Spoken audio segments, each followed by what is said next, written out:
तू कवा आला? चिंगी आता माझा एक तुझ्याकडे काम आहे माझं. माझ्याकडे? अगं त्या इन्स्पेक्टरला माहितीये मी त्याच्या घरी आलतो ते.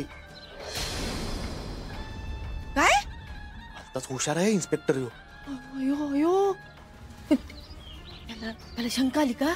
अगं त्यानं मला तंबी भरलीये.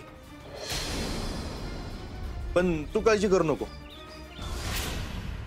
मी पण राजा आहे. आपण आपल्या मनातच करणार. तात्या तू काय करणार आहे बाबा पुढं? तू या 4 दिवसात कामाला लाग. ऑफिसला जा आणि सह्या कशा करता येतील तेवढं बघ. तात्या एवढं सोपं नाही ते. हे लोक मला लगेच ऑफिसला नाही पाठवणार. तुला अजून अक्कल आलेली दिसत नाही. तू त्याचं कशाला ऐकून राहिली का? तुझं तू काम करायचं आणि निघायचं. तात्या तसं नाही. घरी बसून सह्या होणार आहेत का दीपे? ऑफिसला तर जावं लागणार आहे ना. तात्या आता त्या हॉस्पिटलला गेली होती मी. डॉक्टर मला 4 प्रश्न विचारायला लागली. हाताला घाम फुटला होता माझ्या. मला काय उत्तर देता आली नाही. त्या ऑफिसला जाऊन कसं काम करणार आहे मी? माझ्या नाही जमणार आहे. दीपे उगाच डोक्याची मंडई करू नको. आणि मी तुला हे विचारूनच सगळं केलंय ना. मला विचारून? दीपे तुला माहित आहे माझ्या जर मनासारखं नाही झालं ना तरी हो राजा लय हुकेल माणूस आहे.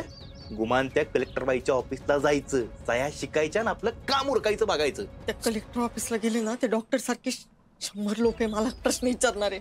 मला नाही देता येणार ते उत्तर. दीपे या 5 आणि 10 हजारात मी खेळत बसणार नाही. या पोरांना जर सांभाळायचं असेल ना तर एवढे पैसे पुरणार नाहीत, लक्षात ठेव. दाद्या आधी तुझ्याकडे पैसे नव्हते म्हणून तू एक काम करायला घेतलं. आता तुला जास्त पैसे पाहिजे म्हणून तू. दीपे मला कशाला शानपणा शिकू राहिली ग? तुला सांगितलेलं कळत नाही काय एकदा? आणि ह्यो साहेब आहे ना तू सारखा पोरांजवळ नसणार आहे, मीच असणार, लक्षात ठेव.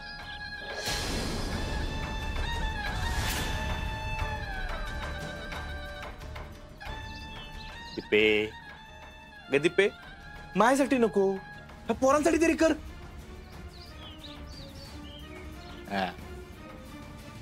आता कस एक काम कर, तू फोन धर. फोन कशाला? ठेव. ठीक आहे, माझ्या बरोबर बोलायचं असेल ना मला याच फोनवरून फोन करायचा, कळलं का? तात्या आणि लक्षात ठेव जो फोन आहे ना सायलेंट करून ठेव, नाहीतर जो साहेब कच्चा खाईल मला. तेच म्हणून राहिली मी. झाली का तयारी? बसायचं का जेवायला या ठिकाणी? नाही, चपात्या राहिलेत.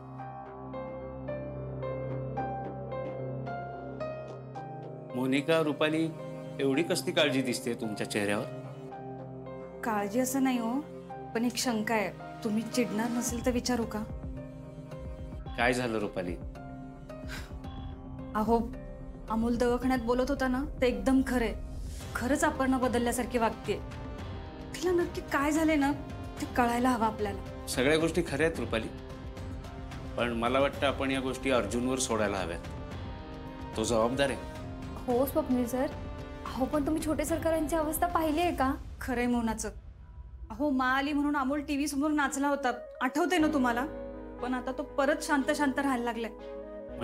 म्हणजे अपर्णाच्या अशा वागण्याचा त्रास होतोय अमोलला. मग अमोलला समजावा, अर्जुनवर विश्वास ठेवून थोडा वेळ जाऊ देत म्हणावं त्याला. हो सर, अर्जुन दादांवर विश्वास आहेच, पण ते आज दवाखान्यात कसे वागले तुम्ही पाहिलं ना? हो, भाऊजी आले आणि सरळ सरळ अपर्णाला घेऊन गेले. आता काम काय एवढं महत्वाचं आहे का? उपचारांचा परिणाम जेवढा अपर्णावर होणार आहे ना तेवढाच तिच्या वागण्याचा परिणाम अमोलवर होणार आहे. ही साधी गोष्ट भाऊजींच्या लक्षात येऊ नये का? हा, मला पण नाही पटलं अर्जुनचं आजचं वागणं. खरंच चुकीचं वागला तो या ठिकाणी. खरं तर माणसं कामावर जायच्या परिस्थितीत नाही आहेत हे सरळ दिसतंय आपल्याला. अहो त्यांना छोट्या छोट्या गोष्टी लक्षात पण नाही आहेत, तरीही अर्जुन दादा त्यांना आज कामावर का घेऊन गेले असतील? हे बघा, तुम्ही दोघी शांत व्हा. हे बघा, 15 दिवस मी अमोलची अवस्था बघते. थोडा दिवस सुद्धा त्याचा आनंद टिकत नाही. हो, शिकण्याचं वय आहे त्याचं हे, आणि त्यात हे सगळं सहन करतोय तो. हे बघा, आपण लवकर भाऊजींशी बोलायला पाहिजे. रुपाली, हो, बोलावंच लागत, नाहीतर अमोलवर ह्या सगळ्याचे जे परिणाम होतील ना त्यासाठी तयार राहा. स्वप्नील सर, अहो रुपाली ते थोडं कठोर बोलत असलं तरी ते खरं बोलतायत. अहो आपण खरंच वंसांचे उपचार चांगल्या ठिकाणी करायला हवेत. बरं मग काय म्हणणं आहे आता तुमच्या दोघींचं? निदान आत्ता तरी आपण बापू आणि मामंजींच्या कानावरती ह्या गोष्टी घालूयात.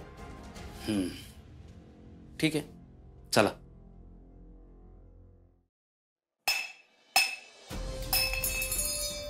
सिक्रेट तोडणं पण सोपं नाही.